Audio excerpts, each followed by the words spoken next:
I got to say, there's kind of a basic irony here. I mean, you're lecturing us about sexism while you're sitting right now in Manhattan. Manhattan. We need to rename the city then. The Big Apple. The Big Apple would be less offensive. So I feel that I'm sitting in the Big Apple, not Manhattan. Okay, but why stop there? Why should the post office deliver mail? I know. Well, it's spelled M-A-I-L, so that's okay. If it's M-A-L-E, then there's a problem. Homonyms count, and this applies to email too, because it's not about spelling, it's about being gender inclusive. Right. And mail is offensive. We just learned that. So. Well, no, I don't think they're including that, but they are saying that society has changed and times are changing, and we don't want to be offensive in our language. And they're trying to be non-sexist and non-biased, and that means trying to take the word man out. So instead of man-made, it would be synthetic. So instead of mailman, it would be mail carrier. So there's many ways to go around it. Instead of humanity, you should say people.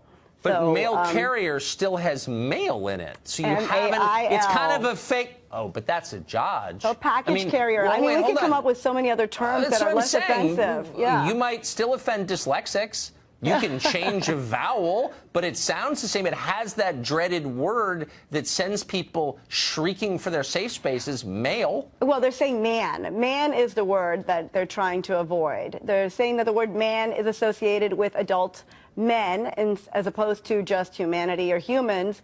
So they're trying to avoid the word man. So if we can eliminate that word, then things would be much better and people would be less offended. Well, what if you lived in Manchester, Vermont? Well, they might have to change the name of the city if people agree with Purdue University. And Purdue University found that things need to be updated, and they updated their writing guide to take out these words that apparently are offending certain groups of people. Okay, so just to make sure I understand the rule, if something offends somebody, even if you've never met that person personally, you have to change it. So doesn't that mean that a small group of super unhappy people get to control what the rest of us say and think? Well, perhaps they're ahead of their time. Maybe this is something that is offending a small group, but the group's going to get larger, and times are changing, and our language is dynamic. Webster keeps adding new words in the dictionary, so our language needs to change. And a term that used to be non-offensive, like man-made and mailman, now needs to be changed. Well, I get that. I guess the question for me is who gets to decide what changes and what doesn't? So, for example, I think I've now decided that the most offensive word in the language is college professor. Oh. Okay? Because to me that connotes dumbness and misuse of power and tenure, right? And mediocrity.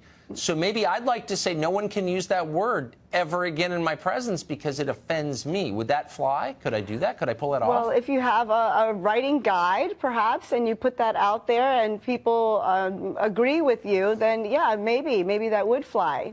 But Purdue University did find a group that agreed with them, and the university backed them up, and there you have it. They have a writing guide that now is going to teach us how to not offend.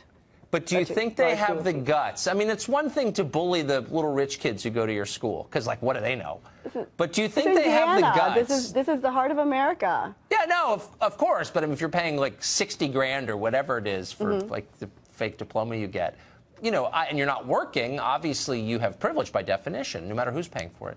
But but it's easy to boss them around. Do you think they would have the guts to go to Goldman Sachs in New York and say, change your name now or else?